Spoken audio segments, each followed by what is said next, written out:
What does it mean to be human? What does it truly entail to live in harmony within oneself and with all life on earth? Heartfelt welcome and thank you for tuning into the One Voice podcast. I'm your host, Samuel, and with the support of the Alruna Foundation, I'm on a mission to share the voices of visionary artists across the earth with humanity. This podcast is my humble attempt at contributing to the fostering of an evolved human consciousness. It serves as a platform for integrating and weaving together wisdom from diverse cultures, religions, and traditions in the beauty of creative expression. In this episode of the One Voice podcast, I have the pleasure of speaking with the fusion duo Anna and Åsmund the day after their epic concert on top of a mountain in Boda. Through mixing slam poetry with music, they are inventing a new creative expression as they go. We are speaking about growing up in the Arctic North with its tough and harsh conditions, about touring Norway, and the fulfillment in authentic musical and poetical expression. Enjoy. Hello everyone, and welcome to this episode of the One Voice podcast. I have the honor of sitting here together with Hope the day after a mountaintop concert on a mountain outside of Bodø overlooking the fjord. Here in the northern part of Norway, and it was something else, and I think you felt it too. And I'm gonna put in some of the video recording from this concert in the video of this podcast as well, so you'll be able to see it. But yeah, it was epic and very special, and I think your performance was what really touched my heart the most deeply. And I would love to hear a little bit about you, about your work, about your music, and let's also see what comes up during this chat. So maybe we'll start there. How was it for you playing on the mountain, on the windy mountaintop last night? It was crazy. Yeah. It was kind of crazy. It was wild, really. We've been talking about it and dreaming about it for quite some time. We have played a few outdoors concerts, but to play up on the mountain has been somewhat of a dream. And then suddenly you're there, and it's a lot to take in. Yeah. 'Cause it is windy, and you also have a job to do, and you're in the middle of this wild nature, and just next to a cliff, and it's scary as well, you know. But yeah, beautiful. Because you're afraid of heights as well, you said. I am. I didn't think of that when I dreamt of playing atop a mountain. I mean, can't think of everything. Yeah, it struck me when I came up there. Like, right, we're playing by a cliff. Yeah. Yeah, we actually had to change the setup. Normally I'm always on the left, but the right was closest to the edge. Yeah. So yesterday was the first time we were on the opposite side of each other on the stage. Yeah.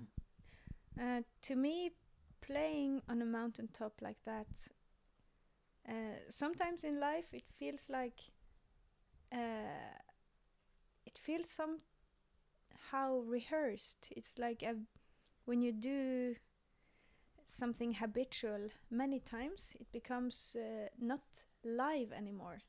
Yeah. And not to say that our concerts aren't live, because we are very spontaneous. We work to keep it live, but to add very living settings like that, it's super unpredictable. And the wind, the floor is not straight. Nothing is like suddenly there could be rain and windy, and it like can throw you off your good balance. So that was yeah, it makes you sharpen every sense, and I really enjoy that challenge. Mm. Yeah, because this any pressure in life forces us to be even more present and more sharp in what we're doing and how we're singing, and also in this nature up in the northern part of Norway. It's very unpredictable weather. It's very varying all the time, and it's a very special place. And with this, as you said, like there's no flat surface. It's all moving in like mountains and valleys and fjords, and I think that has probably affected your music quite a bit as well. Yeah, and it's dangerous being so close to the edge. Like if you fall, you might die. That's not necessarily gonna happen on the street or in a regular concert hall. So it does something. Yeah. Yeah. What does it do for you to be outside? Like, has your music, like when I'm coming up with music, usually the best comes from when I am outside and I'm out, like in nature. Has that been like a creation element? Being outside? Yeah. Not really sure, like in a direct way. Being outside changes things. Sometimes being away from what you love is also very inspiring. Like being indoor, you just want to write about the outdoors. Yeah. So I think it's the over time exposure to the elements that makes the result kind of. To me, growing up on a farm on an island in the north, it's what makes probably my expression and message. And it's just me. Yeah. And to me, if I'm indoor or outdoor, it doesn't really matter. And I've been studying in the south of Norway, and that it doesn't really change me. That's the nice thing. I'm already shaped by these surroundings. So to me, it really doesn't matter if I'm indoor or outdoor, if I'm in the north or south. Yeah. Like it's just there.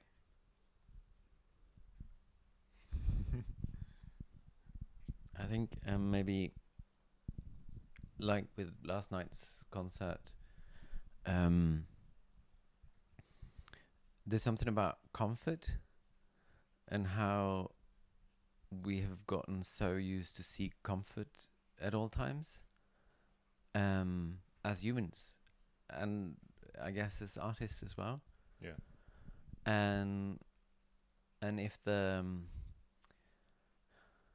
if the sound engineer isn't there at the right time and the cable isn't put straight, if the cable is in a curve and not in a straight line, you get annoyed, like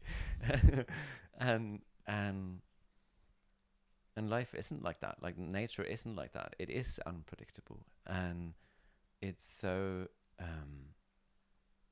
healthy, I think, to go outside of that comfort zone and to, like we did yesterday, like to take the chance of going up that mountain top and seeing what happens. Like, I mean, I prefer not to fall down, obviously, but to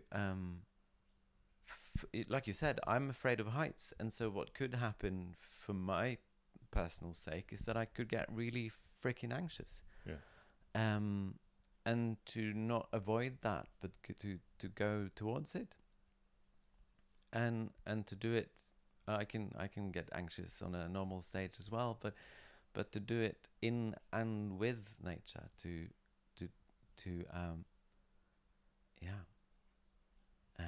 instead of trying to control everything, except that we don't have control, but to try to go into collaboration instead. Yeah. Collaboration with nature, and perhaps let it bring the best out of us, and Yeah. us the best out of nature. Well, now that I'm saying that, it doesn't make sense because we are nature. Yeah, but we've been trying our best to avoid it, kind of. Yeah. And trying our best to control our circumstances. Yeah. And then we miss an important point, I think, which is to be shaped by our circumstances. Yeah. I'm as guilty as charged as everyone else, you know. Yeah. I've tried. I grew up in the north, further south than you, Anna, but still in northern Norway. And since I moved away when I was 16, I've done everything I could to escape it. Yeah. And it's first now when I'm 42 that I'm slowly realizing that it matters, and where I come from matters, and it has shaped me, and I have a lot to learn from that. And not only I have learned a lot from my escapism as well, and from venturing out into the world, but some of it is discovering that it was all there in the first place. Yeah, isn't that the story of the life? Yeah. Yeah. To realize it was there in the first place. I'm curious, would you like to share just briefly how was it to grow up? How did you grow up on a farm? Was it like very far out in the wild? Yeah, always how far out it is. It always depends on your vantage point, right? I grew up on a small organic farm with pretty idealistic parents and grandparents on the farm. Some sheep, some chicken, a dog, some cats. In a way that even in the 80s wasn't normal anymore. Yeah. But some generations back, when my grandparents, when my mum grew up, that was how it was, really. Yeah. All over the place. And then we seem to have lost something along the way. I grew up restless. I felt that I didn't fit in. And I probably I've created a lot of stories in my head about how the village and the people in it and the land and everything was sort of guilty of pushing me out, which is of course bollocks. I needed to go out and I needed to follow that restlessness and to let it take me towards creativity. Or needed, I don't know what that's what happened anyway. Yeah. So yeah, I grew up there in close relations with my family and in close relations with nature, because both my parents and my grandparents hadn't lost as much of their connection with nature as many others have. So I feel very blessed in that way. Yeah, it sounds like a very rare and unique way that both of you have been like brought up on farms in very remote lands with few inhabitants and like vast spaces of nature, untouched nature in a big sense. I actually grew up on a quite progressive farm. Ooh, tell me. In at least compared to other farms here in the north, it's my father is well, he knows what it takes to be a farmer in these times, like what you have to do, like you have to grow to not become kind of a slave. Yeah. So then you have to invest, buy more land, buy new equipment, do things more efficient to be able to have that job. Even though he's also idealistic, and he's nostalgic about how he grew up on a very different farm. Then so I grew up with efficiency as great value. Okay. But also knowing that it's it can be also contradicting to try to be very efficient, like for what? Yeah. So it's very it's a small place, but it's the farm was modern, Yeah. conventional in a way. And a lot of work to do. Yeah, we worked a lot. We of course to make it as farmers. Yeah.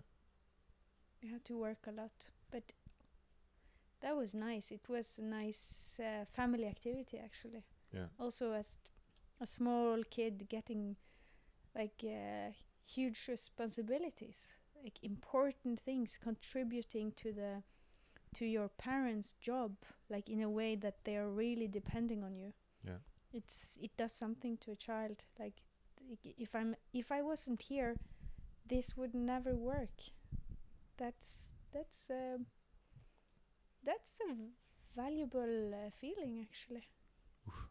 I'd like to dive just a little bit into that because it's very important, like to feel that you're contributing to your family. It makes you invest in it, and you want it to make it work perhaps in another way rather than if someone just gives you anything. Yeah, it's not just for fun. Like that working together as a team like that, especially here in the north, where you can say that the weather, nature is kind of it's not really your enemy, but it can work against you, and it's to be able to grow. We grew potatoes. We also had cows with dairy, milking the cows, but mostly in the end it was mainly potatoes, and to manage to get them in the ground as early as possible, and even getting them out of the ground before it freezes.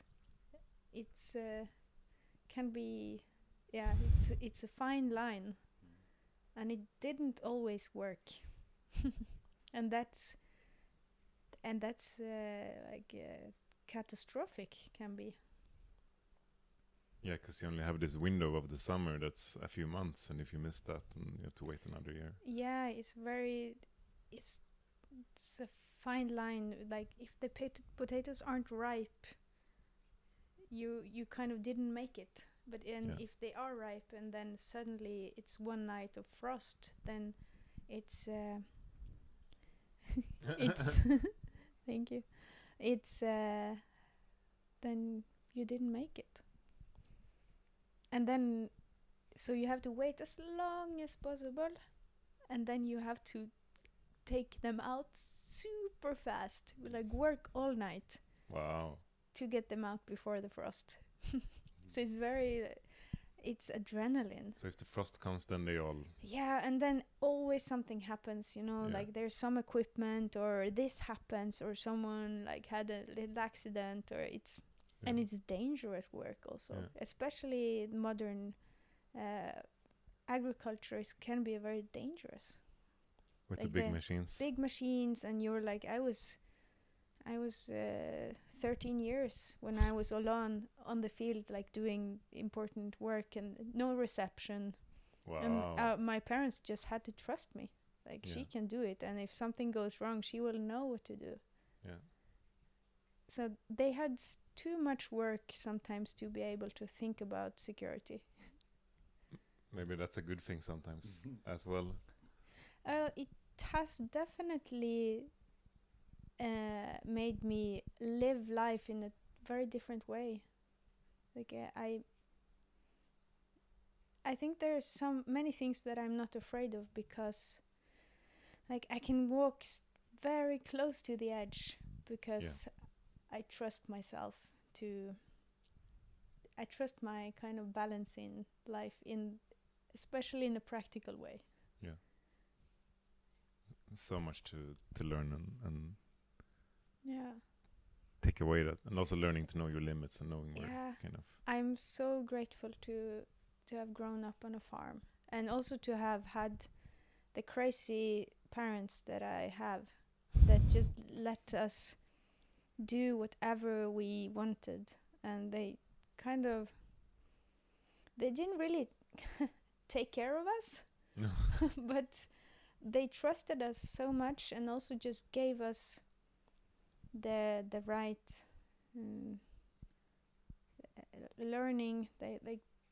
We had our own school, kind of. Yeah. Like our every day was a school, and of course they could see us. Like they managed this, then of course they can do that. Yeah. Did you go to school? Yeah. Oh, yeah. It would be so funny if I just said no. No.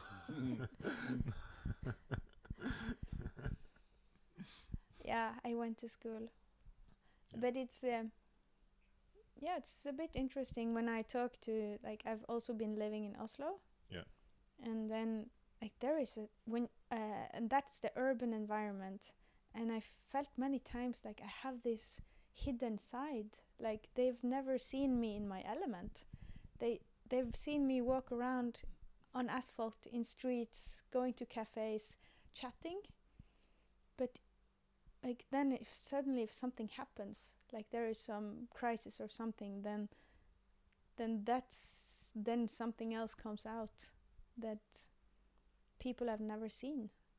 Like I felt many times like they don't really know me. They just know the person that I'm adjusting to be in this environment.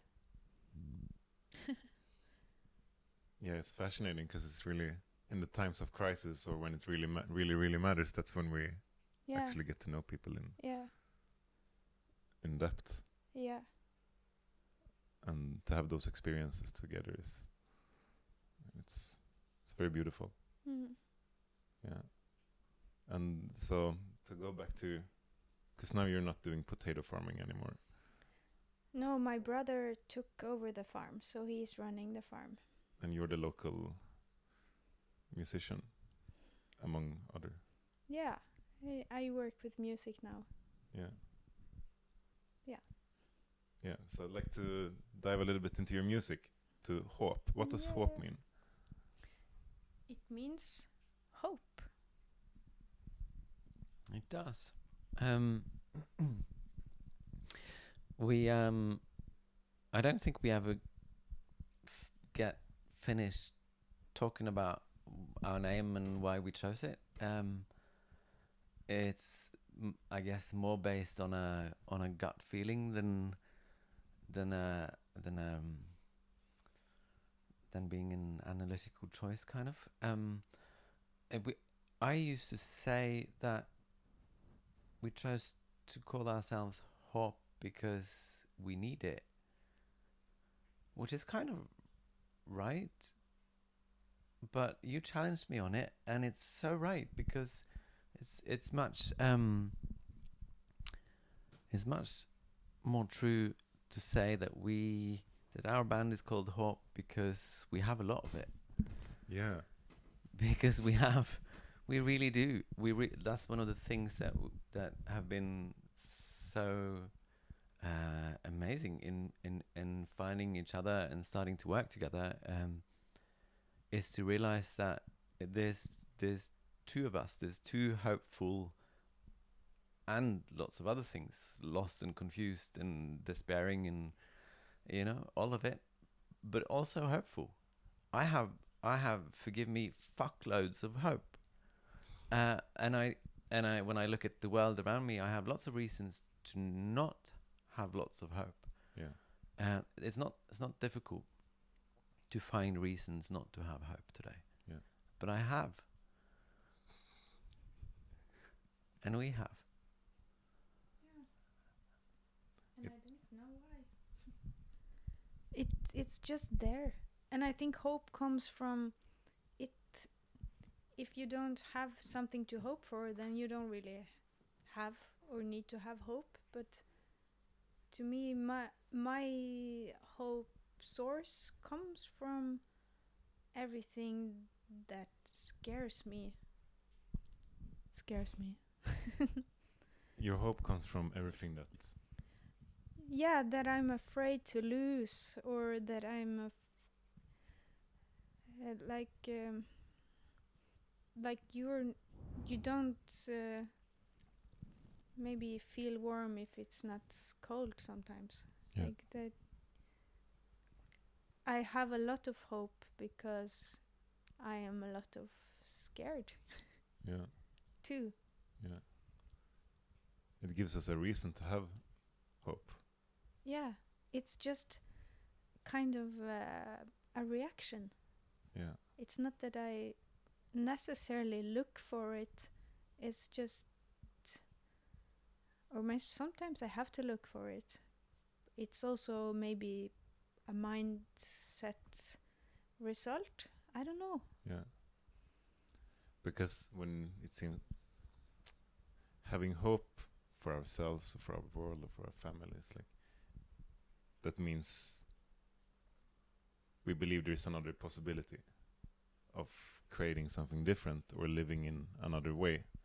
While if we don't have any hope, we kind of maybe consciously or consciously we believe that it cannot change. Yeah, to me maybe the reason I feel a lot of hope is maybe the same, comes from the same place as I believe I can do anything, kind of like the seed that was planted in me back home on the farm, that everything is possible. Like I was put in so many challenging situations, and again could prove to myself that it's gonna be okay, even if I didn't make it many times. It's gonna be okay. I got everything I needed to just know that it's gonna be okay. And we can, if it didn't work, then we find another solution. And that's the thing with growing up on a farm in the north, that you are alone, and it's your whole family's income is depending on your ability to work the land. And nowadays we also use a lot of tractors and equipment, and of course it only breaks when you use it. When you need it, that's when it breaks, and then you have to fix it. Like there is nobody else that's gonna fix it for you, because other farmers, they are busy. Yeah.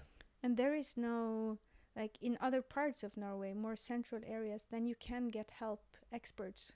Yeah. Or you can like order a part in the mail or go to a store, but we can't do that. We have to make it from materials that we have. Like we have to make it. Yeah.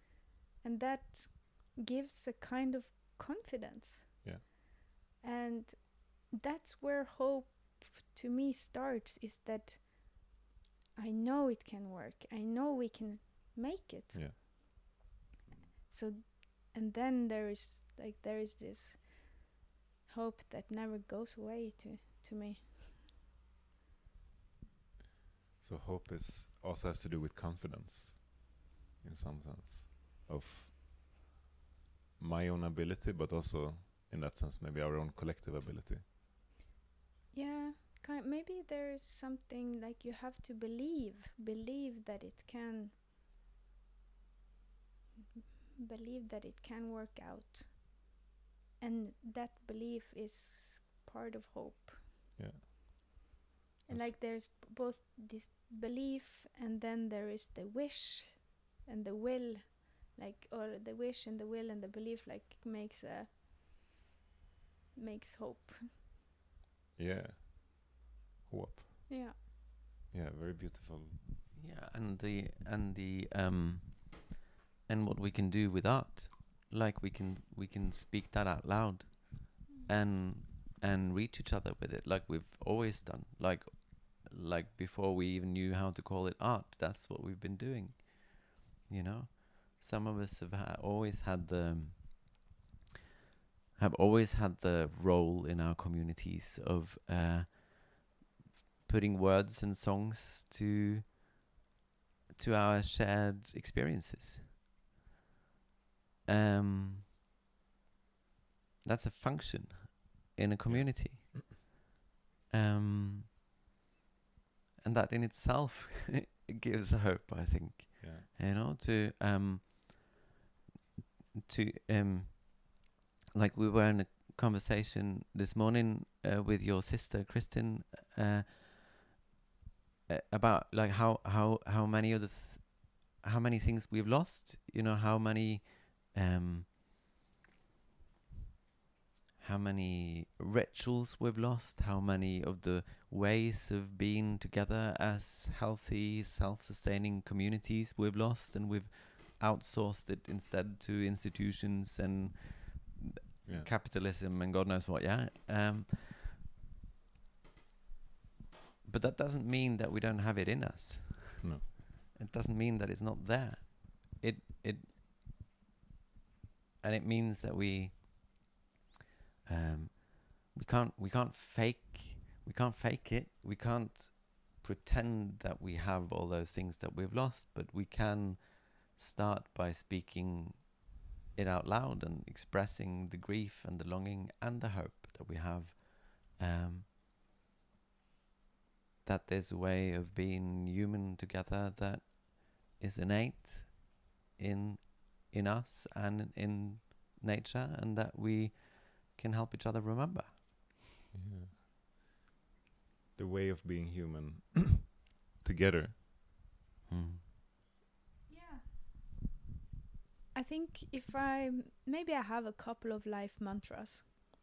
Tell us. Yeah, I'm Should we gonna chant them? share. What did you say? Should we chant them? Oh, wow. Chant them. Yeah, maybe. Yeah, maybe we do that. But I can tell you first. Yes, please. One of them is use what you have. Maybe that also comes from life on a farm. But it's just so liberating to kind of, like, no matter the situation, how good or bad it might be, it is what it is, and you use what you have. And that's speaking about what we've lost, and like the situation we're in with the climate change, and like with both our community and nature. It really helps me to just think of, well, it is what it is, and if we use what we have, we can make whatever we want. Yeah. And that's just such a nice reminder to me. Like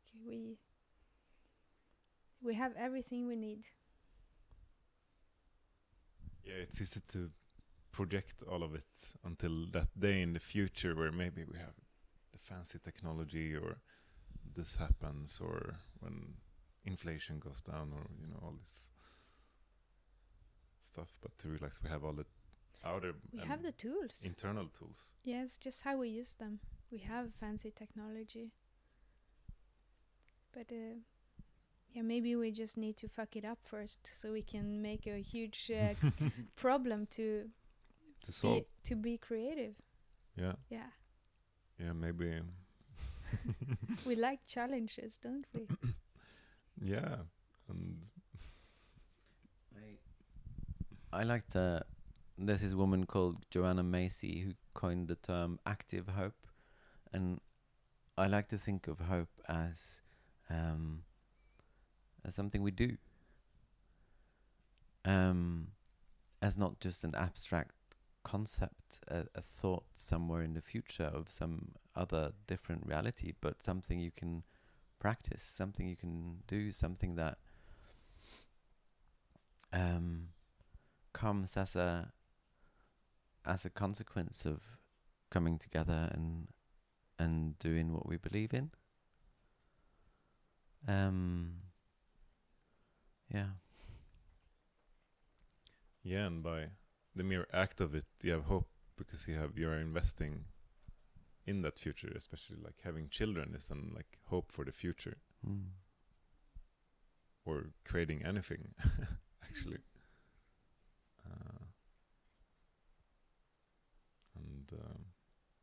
Yeah, I feel like it's very much transmitted in your music as well, because it's one thing to speak about it, but then when you lay music and poetry on top of it, it's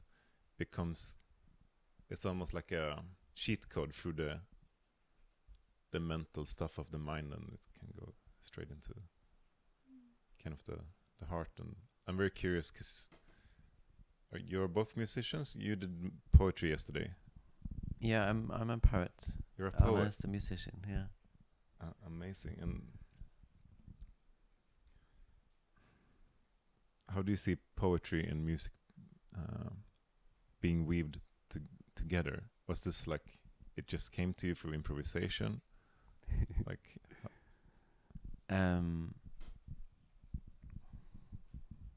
I kind of love that I don't have a straight answer for that.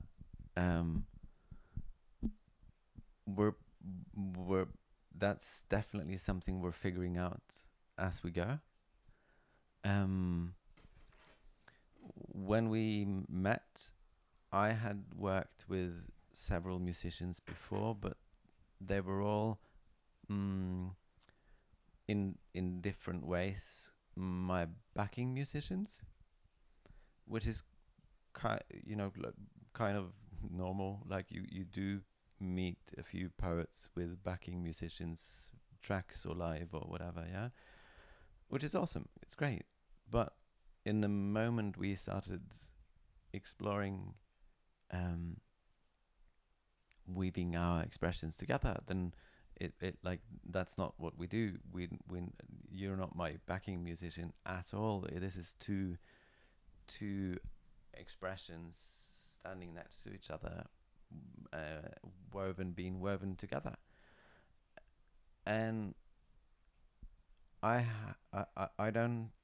haven't found a lot of other poet musician duos that we can look to for inspiration or advice. No.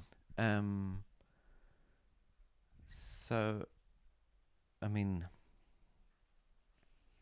it's like with a lot of things. It's I don't know, man. I don't know what happens. I just know that we met and we started, and from the first tune and the first word, it felt magical and felt like something, like a thread. Like I personally, like I would be ridiculously stupid if I don't follow that thread and pull on it, yeah, and explore it and see where it takes me. And I mean that's creativity for you. That's that's art, to trust that instead of my fear tells me that I should know what I'm doing, that I should be able to control it somehow. But you should be able to predict it. That I should be able to predict it, exactly. And that I should know something about how poetry and music should work together. I don't know. I barely know what poetry is. It happens to be a name I use to describe. It works. It fits. You know. Yeah. But I think the most important answer is it feels good, and I trust it. It makes you happy. It makes me happy. And makes people happy. Yeah. To me, like I've never been listening to poetry, or I've been reading poetry, but like listening to poetry being read is not.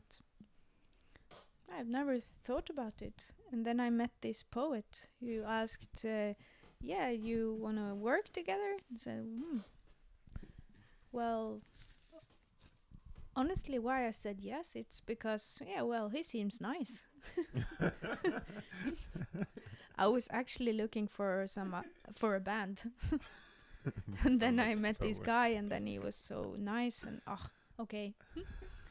And then we just have one rehearsal and jumped up on a stage, played a concert, and so, and it just worked in some way. Yeah. And it's still, to me, like the poetry part, it's not so, it's like it's your thing. It's just so nice that, okay, you do that, and then there is a space for me to do me. Like, I feel like I have my space and your space, and when I look at you, I kind of don't really care how it sounds. I just know that I feel it, that this is honest, this is you being you, and I feel the power in it. And it makes me like it's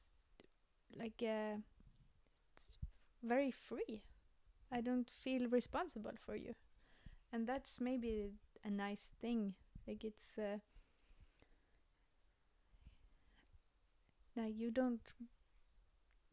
I don't feel forced to do anything, and then you just do you, and that is when we listen to ourselves and to each other, it just becomes what it's apparently supposed to be.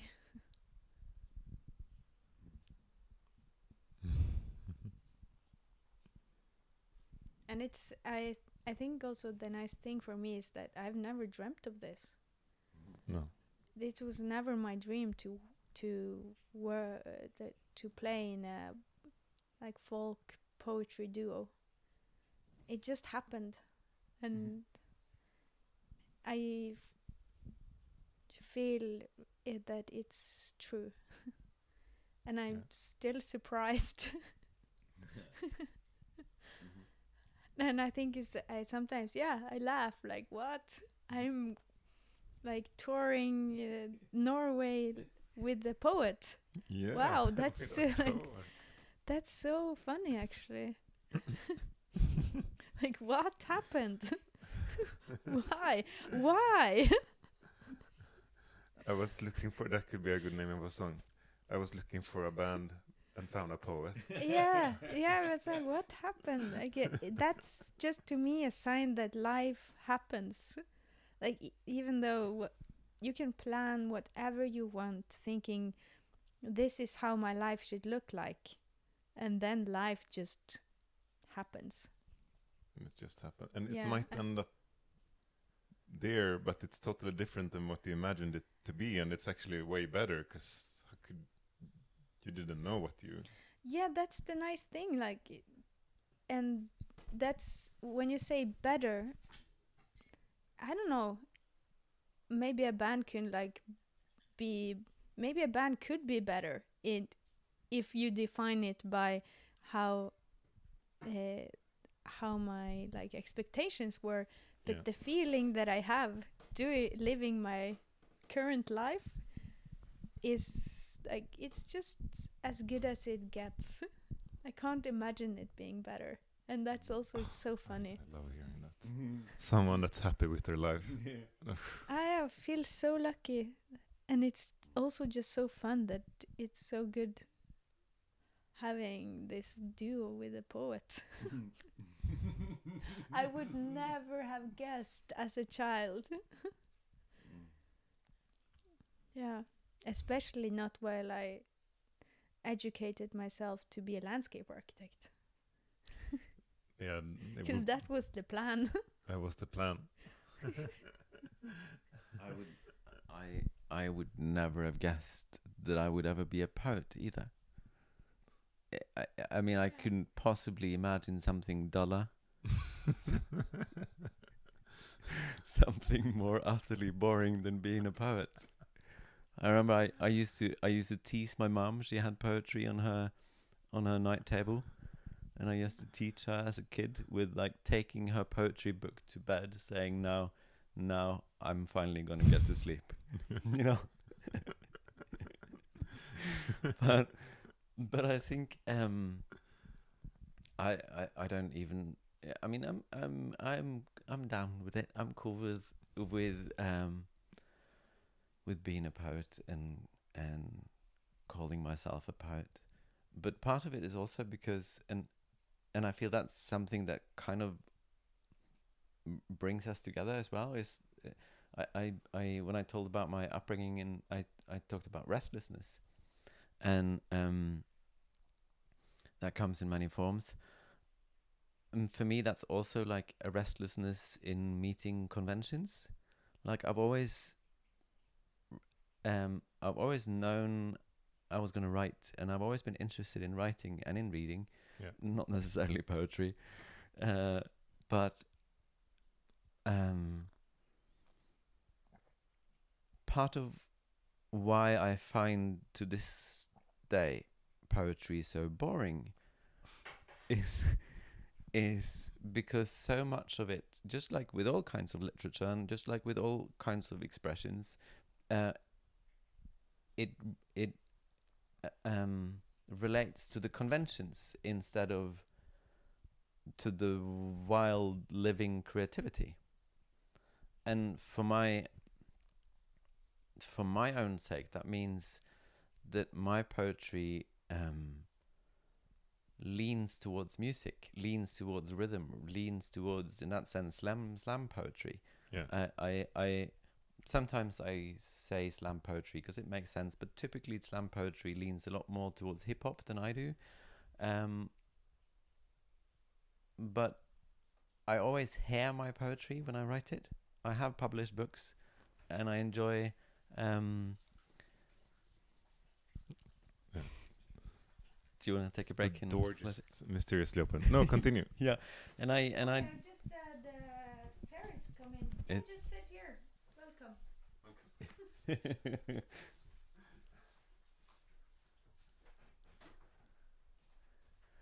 We always have to include the underworld people, you know. The underworld. Mm-hmm. So welcome. We have a participant for the poetry. We do.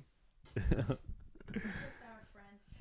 Yeah, there's a lot of trolls around here. Yeah. And other things. Yeah, we have many trolls. Yeah.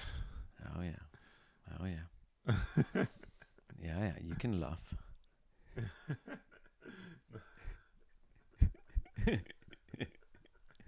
They are laughing too now. Yeah.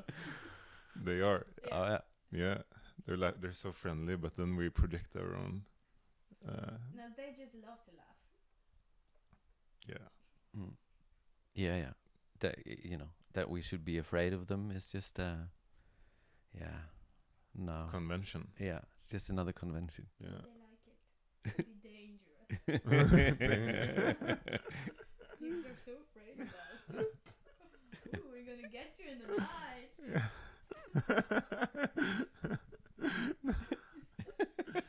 The most friendly Norwegian trolls, and I'm sitting with two of them. Oh yeah. Wait, shit! Did I just disclose your true identity? No, I feel seen.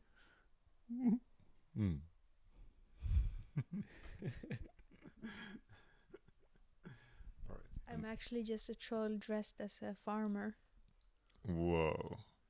and then also after that dressed as a musician. Dress upon dress upon dress. Yeah, But in your essence, you're a troll. troll. Mm. A troll. Mm. Beautiful. A pretty friendly one. Well, we don't have that word in troll language, No. so I don't know. No. It's hard to translate. It's hard A to lot of the modern vocabulary. vocabulary and ideologies they don't. So what does the troll worship? They worship fun. Oof.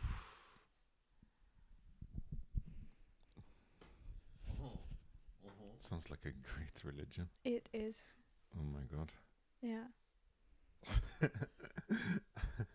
They're very patient too. Mm. Yeah, one day we'll get it. Yeah. Cool. And your colleagues, to bring it back to poetry and trolls, and are you a troll too? Like a proper troll or like half troll maybe? I Who are you? don't know if I am ready to tell actually, but I do have a lot of play in my blood, and you can interpret that any way you want. And in my poetry. Yeah, I guess that's where I left with rhythm and music and play. Yeah. Thanks, guys.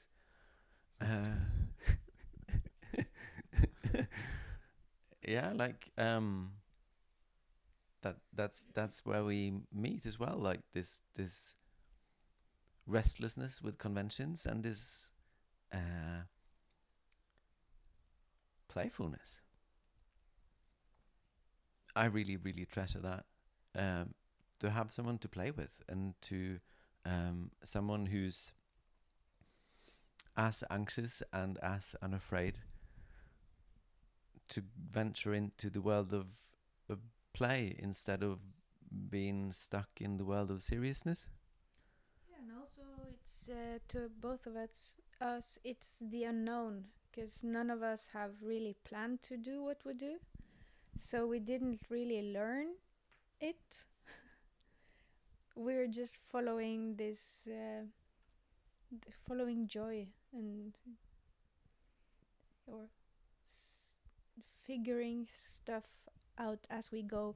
Even though we tried to Google, like we call what we do visepoesi, it's a kind of folk poetry. Yeah. So we try to Google folk poetry to figure out what it is in Norwegian. And what comes up is Hope, our band.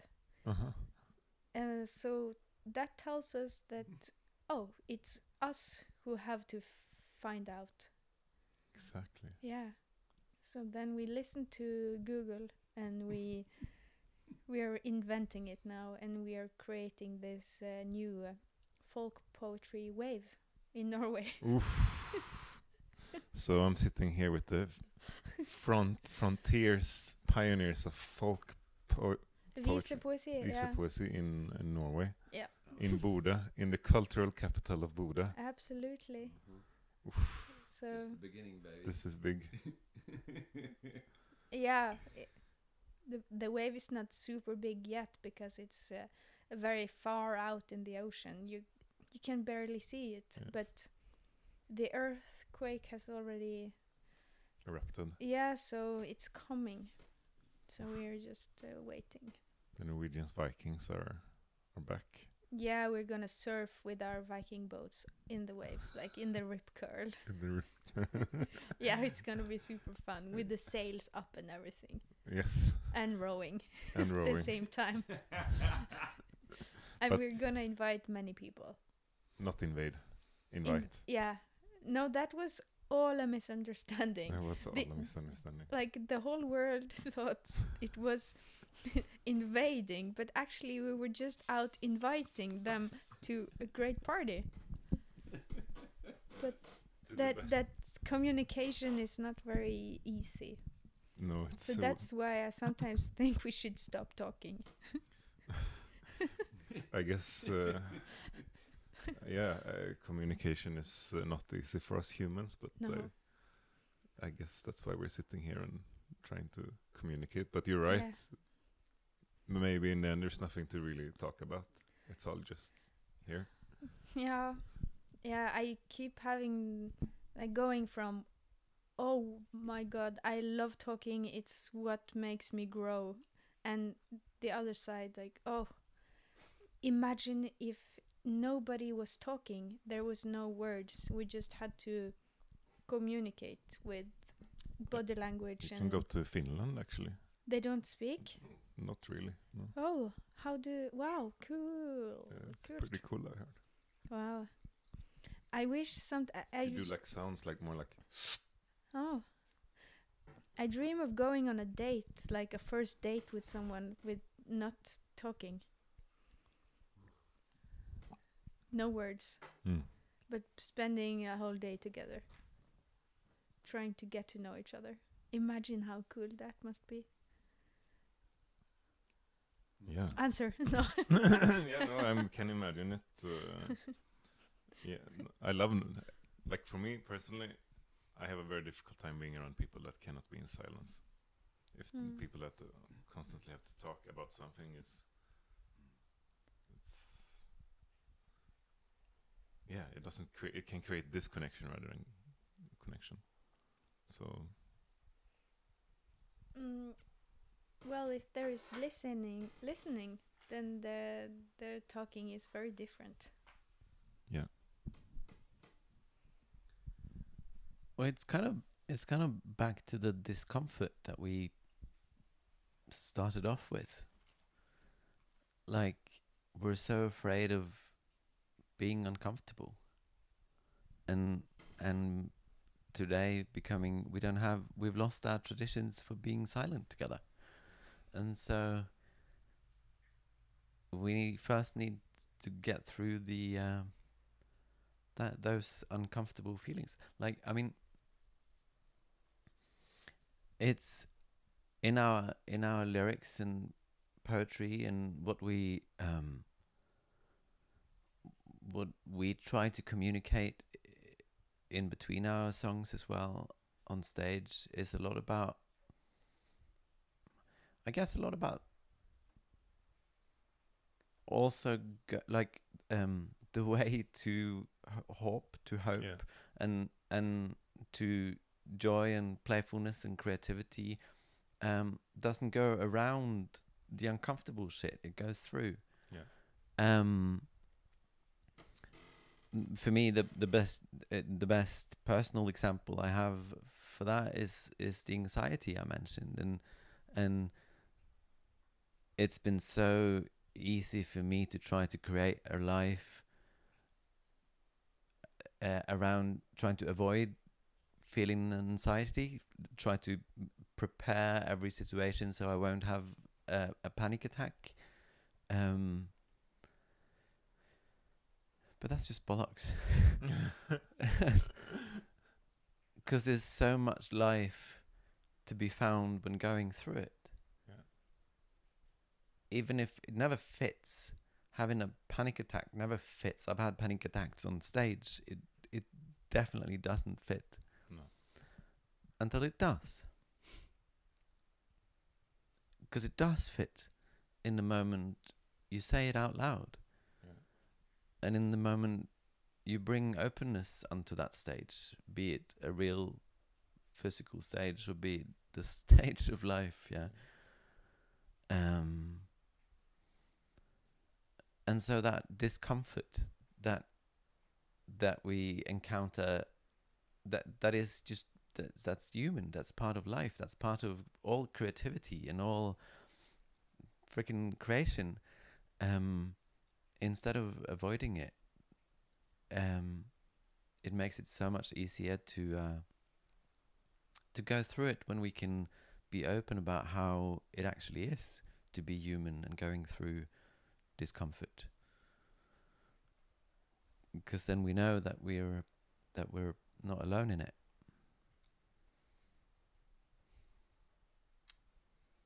Yeah, thank you. And also, like, that it's okay to be on stage. Or for me, there's this perception of to enter the stage, maybe a physical stage, but also the stage of life. We have to be perfect, or we have to be like in a specific way, and we can't show this or that, and that makes us like push it to the future rather than what you just did. You just went on the stage and experimented. and it came to be Hope. And so yeah, any advice for the younger and perhaps older people that has something to share on the public, like for people that want to share, like maybe have poetry or have music, but they're like, what's the point, or I can't do this, or someone else is already doing it, or what I find more and more is that my idea of what I think I have to, or I think I should, to be a person that people like, or that to achieve success in some way, like all of that is sometimes, maybe it's just bollocks. yeah, Because I'm more and more trusting that what my life, it will happen the way it should. And instead of being the one who judges it, saying, oh no, this happened, oh no, now I'm just a musician with a poet, when I was hoping to be like a super cool rock star with a band, then just be more curious. In not try to, like, it's nice to like dream and be inspired to create life, like it's a creation too, but also be curious to how your life wants to be lived through you. Like it's your life is it's also something that is happening, or it's you're experiencing it. Then be curious and have trust. Then it becomes more fun. Like becomes more playful. Instead of thinking, oh no, now that what I planned didn't happen, then be more like, oh wow, so this is what my life is. Wow, that's. And then the nice thing with it about that is, if you are the planner, if you are the captain, then if something goes wrong, then shit, it's your responsibility then. But if you are not necessarily the captain, you're just a passenger, then you can just also let go of some of the responsibility for your life, and then just be on the journey and enjoy it. Then you can actually, like when you're driving a car, you can't really look at the view. You have to look at the road. But living your life like a passenger on your own lifeboat or whatever, then you can sit down, eat snacks, enjoy the view, like listen to music, enjoy while also knowing where you want to go, and like having some kind of that's a nice thing. If you see something, you just say, hey, let's go there, because you could actually spot it, because you were not so busy planning, driving, doing the boring stuff. Right. If you know what I mean. I actually don't, but Good. Maybe some of the listeners will.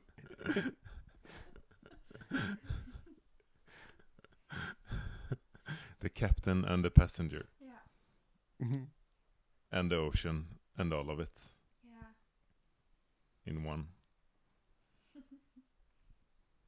I mean, it's not we're not gonna be perfect anyway. No. You know, like screw it. We might as well. You know. That's a complete sentence right there. We might as well. We might as well. Yeah. Just do it. Just perform that poem that you have inside of you. Play that song. And people are so much kinder than you can possibly imagine. Because we're all scared and lonely and anxious and all that. I mean, I haven't met a single soul who isn't, you know? When you sit down and share, you know? Turns out we're all the same, really. Yeah. We're all kind of neurotic. Yeah, totally, totally neurotic. And if you tell me at any time, at any place, you come and look me in the eyes and say, you know what, I have a poem I've written. It scares the living hell out of me to read it out to you, and it's probably crap, but I'll do it anyway. Tell you what, I would root for you so badly, and I would listen to you, and I don't know anyone who wouldn't, because you show your true vulnerable human nature in that moment. And it doesn't, who fucking cares if that poem is good or not? It doesn't matter. You've already done the job. You've shown me who you are. Yeah. And that's what we need today. If anything, that's what we need today, to drop all the masks and bullshit and ideas of who we're supposed to be before we can be perfect enough so we can do the perfect, you know, come on. Just show me a tiny bit of your shivering self, and then we can start from there. Because that implies that it's not really it's not about the words, or it's not about the thing. It's more about the underlying kind of place of connecting and togetherness, and seeing that we're actually quite similar. Yeah. I think we are. That was all I was gonna say. You think we are? I think we are quite similar. We're just living our lives. Living this human experience on This boat life. this ball of life on this planet that's swinging around in some far-flung place. Yeah. In a galaxy, far-flung galaxy in the cosmos of eternity, as maybe a poet would say. Or Yeah. I don't know, maybe not. Yeah. Yeah, and I would sing it, of course. Yeah. You'd sing it, I would read it, and that's what I mean. Like, we might as well. I mean, the tiny secret that we forget to mention is that we're gonna die. I'm not gonna die. Me neither. I'm gonna die anyway. You can do whatever you want. I'm gonna die. I'm not gonna die. Good for you. So I might as well. Yeah. Then if you die, I'm gonna go solo. If my poet died in eternity, and now I become the poet and the musician, Yes. and it's all in one. It's all in one. The two becomes the one. Yeah. Maybe we'll have to find another poet. So exciting. No, I would never find another poet. No. That's so beautiful. I only want you to be happy. So when I'm gone, go out there into the world and find yourself another poet there. Okay, bye. And that's the end of the podcast. So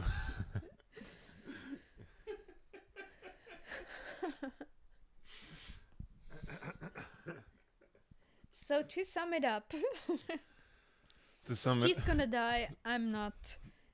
Moral of the story: Come to my next concert. come to the next concert in In the mountain, inside the mountain. in the troll cave inside in the troll mountain. cave. Yeah. Wow. Come to my troll concert.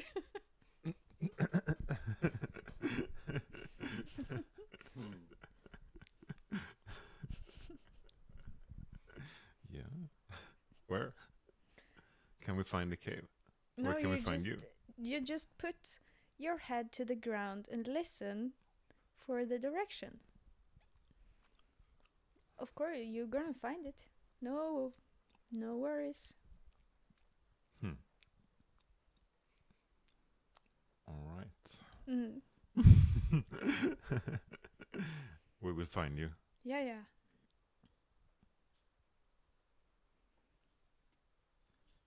You'll find us. We'll find you. You'll find us. Yeah. We're We're on Instagram. Yeah, that was what I was going to ask. And Spotify. And Facebook. So it's H-O, and O is like an A with a dot A above. circle, Yeah. Maybe hop. Yeah. Yeah, I will put a link in the description. put a link in the description. Yes, An awesome one. an awesome one. Yeah. Hey, we're we're trying to live our own advice, and since we might as well, Yeah. then we're going for it and doing everything we can to make a living out of our crazy duo and to make that wave happen. And I don't know if you know, Samuel, but you're part of that wave now. Get your surfboard. Get your surfboard.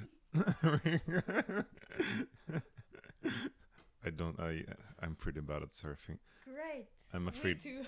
Oh yeah, But we're learning. that's Wait. no reason not to surf. It's definitely not a reason not to surf. That's the best reason to step up on the board and surf together. Mhm. Because I'm doing the same thing as you, and I'm also in the stage of like having to, and that's the beauty of doing whatever you do of expression, is that ultimately you have to face all these fears of inadequacy, of not being good enough, or it's not good enough, or someone else is already doing it, and like all of this nonsense, Mhm. which we have to go through as humans to really like find our unique way of expressing and be proud of it and confident in it. Mm. And so yeah, I guess it's one big wave. Ultimately, it's like these smaller waves joining in, smaller waves on the ocean. Yeah, it is an ocean. There you said it. With a lot of waves. Waves. And whales. Whales, yeah. Yeah, a lot of waves. Hmm. So thank you for creating a wave in the ripple of eternity. Any last poetic words for the people to give some hope of inspiration? Well, it starts right here. Yeah. Any kind of wave starts right here. Yeah, just jump in and start splashing around. And just remember to have some fun while you do it. Yeah, like you're being thrown into the pool, but you got your like safety. When you're a kid, you got these things around your arms, so you don't Yeah. sink. Yeah, yeah. Be safe. You can be safe and have fun at the same time. Just saying. Yeah, Safe-ish. safe-ish. Anyway. Yeah, you can start on the shallow. Yeah. Yeah. And ultimately, the water is. Or in the bathtub, if In that the feels bathtub. safer. Eventually, you might realize that the water is an illusion anyway, and you cannot drown. Yeah, but that's the next podcast. That's the next podcast. Yeah, next episode. Hey, thank you, man. Mm. Really nice. Really fun. Fun. Yeah, I exploring with you. had a lot of fun doing this. Really enjoyed it. Yeah. Thank you all for listening. You guys out there in the big pool. Yeah. Yeah. Thank you all for listening. And until next time. Ciao. Ciao.